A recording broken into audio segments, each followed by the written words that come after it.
റെക്കോർഡുകളുടെ തോഴൻ Virat Kohli Indian premier ലീഗിൽ മറ്റൊരു ചരിത്ര നേട്ടം കൂടി സ്വന്തമാക്കിയിരിക്കുകയാണ്. ബൗണ്ടറികളും സിക്സറുകളുമായി 1000 തവണ പന്ത് അതിർത്തി കടത്തുന്ന താരമെന്ന റെക്കോർഡാണ് കോഹ്ലി കൈവരിച്ചത്. ഈ നേട്ടത്തിലെത്തുന്ന ലോകത്തിലെ ആദ്യ ബാറ്റ്സ്മാനാണ് കോഹ്ലി. IPL 2025 RCBയുടെ 5ാം മത്സരത്തിലാണ് കോഹ്ലി ഈ നാഴികക്കല്ല് പിന്നിട്ടത്. ബംഗളൂരു ചിന്നസ്വാമി സ്റ്റേഡിയത്തിൽ ഡൽഹി ക്യാപിറ്റൽസിനെതിരെ ഓപ്പണറായി ക്രീസിലെത്തിയ കോഹ്ലി 14 പന്തിൽ 22 റൺസ് നേടി. 2 സിക്സറുകളും 1 ബൗണ്ടറിയും നേടി നന്നായി തുടങ്ങിയെങ്കിലും വലിയ ഇന്നിംഗ്സ് കളിക്കാൻ അദ്ദേഹത്തിനായില്ല. പുതുമുഖ താരം വിപ്രജ് നിഗത്തിന്റെ പന്തിലാണ് കോഹ്ലി പുറത്തായത്. ഉത്തർപ്രദേശിലെ ബരാബങ്കിൽ നിന്നുള്ള 20കാരനായ ഓൾറൗണ്ടറാണ് വിപ്രജ് നിഗം. ഇന്നിംഗ്സിലെ 7ാം ഓവറിലായിരുന്നു കോഹ്ലിയുടെ പുറത്താകൽ.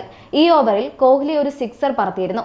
ഓവറിലെ അവസാന പന്തിൽ വീണ്ടും കൂറ്റനടിക്ക് ശ്രമിച്ചപ്പോൾ മിച്ചൽ സ്റ്റാർക്കിന്റെ കൈകളിൽ ഒതുങ്ങുകയായിരുന്നു. 157.14 എന്ന സ്ട്രൈക്ക് റേറ്റിലാണ് കോഹ്ലി ബാറ്റ് ചെയ്തത്. 4 ഓവറിൽ 18 റൺസ് മാത്രം വഴങ്ങിയാണ് വിപ്രജ് നിഗം 2 വിക്കറ്റ് നേടിയത്. UP T20 ലീഗിന്റെ സൃഷ്ടിയാണ് വിപ്രജ് നിഗം. 2024 11 മത്സരങ്ങളിൽ നിന്ന് 20 വിക്കറ്റുകൾ വീഴ്ത്തിയിരുന്നു. ലീഗിലെ മികച്ച പ്രകടനം UPക്ക് വേണ്ടി എല്ലാ ഫോർമാറ്റുകളിലും അരങ്ങേറ്റം കുറിക്കാൻ ഈ താരത്തെ സഹായിച്ചിട്ടുണ്ട്. കഴിഞ്ഞ വർഷം നടന്ന മെഗാ താരലേലത്തിൽ ഡൽഹി ക്യാപിറ്റൽസ് വെറും 50 ലക്ഷം രൂപയ്ക്ക് അദ്ദേഹത്തെ സ്വന്തമാക്കുകയായിരുന്നു.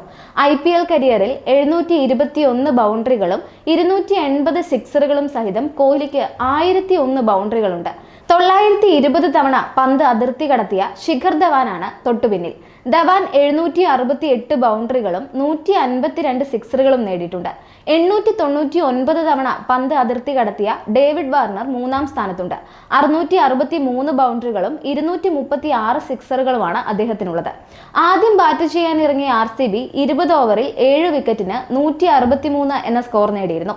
ഓപ്പണർമാരായ കോഹ്ലിയും ഫിൽസാൾട്ടും 3.5 ഓവറിൽ ആദ്യ വിക്കറ്റിൽ 61 റൺസ് കൂട്ടിച്ചേർത്തു. സാൾട്ട് 37 റൺസാണ് നേടിയത്. തുടർന്നെത്തിയവർക്ക് ഈ റൺ റേറ്റ് തുടരാനായില്ല.